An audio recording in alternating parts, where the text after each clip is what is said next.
It's the Recruiting Roundup, powered by Rock and Refuel Varsity. That's Jason Jewell of Scout.com. I'm Jared Cohen.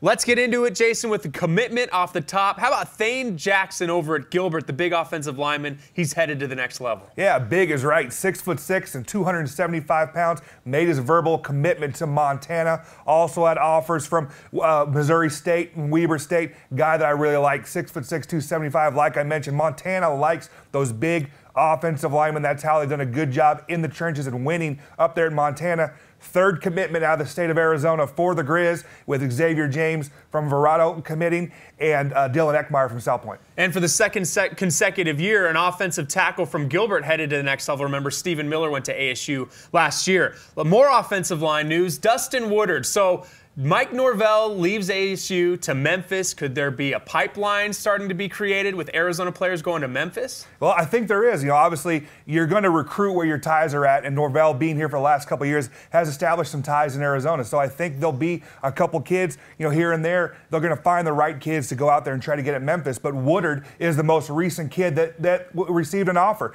The offensive tackle from Chandler High School, guy that I just love on tape. One of the best offensive linemen that I've seen, just physically dominating kids on tape. The reason he doesn't have a bunch of big-time offers is the height. He's only about 6'2" in that range, but Norvell didn't care. Thinks he can be a center at the next level. And we've mentioned his name quite a few times here since the season ended leading up to signing day. That should be a name that continues to be hot heading up to signing day. Jason, let's get an update on a couple uncommitted players. The Murphys, Connor Murphy, Byron Murphy, two of the top undecided players left in the 2016 class. Yeah, they're definitely the two top uncommitted players in the state of Arizona. Let's start with Connor. Now, a little birdie told me that it's a three-way race for him: Oregon, Michigan, and USC. I've also heard that UCLA might be in the mix a little bit and might want to go out and check out the Bruins as well. But it's going to be a three-team race, I think, for Connor Murphy. Now, Byron Murphy, we had heard all the news, with his buddies Chase Lucas and N'Keal Harry committing to Arizona State, and everyone was saying that Byron was headed that way as well.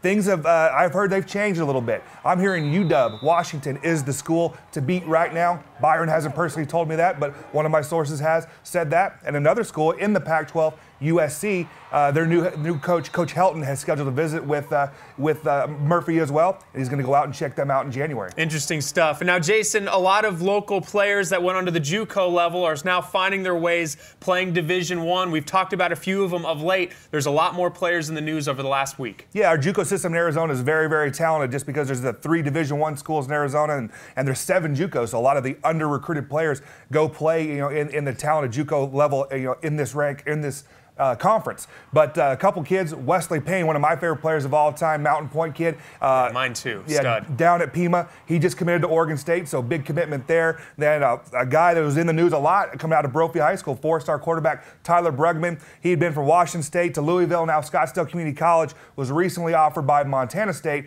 Then lastly, another Scottsdale kid, offensive tackle Jalen Neal from Saguaro High School, got his offer from Purdue. And you mentioned Wesley Payne off the top out of those names, and congrats to all those guys. He was also named JUCO All-American this week as well, so congrats to all those young men trying to get to the next level after spending a year or two at the JUCO ranks. Until next time, that's Jason Jewell of Scout.com. I'm Jared Cohen. This is the Recruiting Roundup, powered by Rock and Refuel Varsity.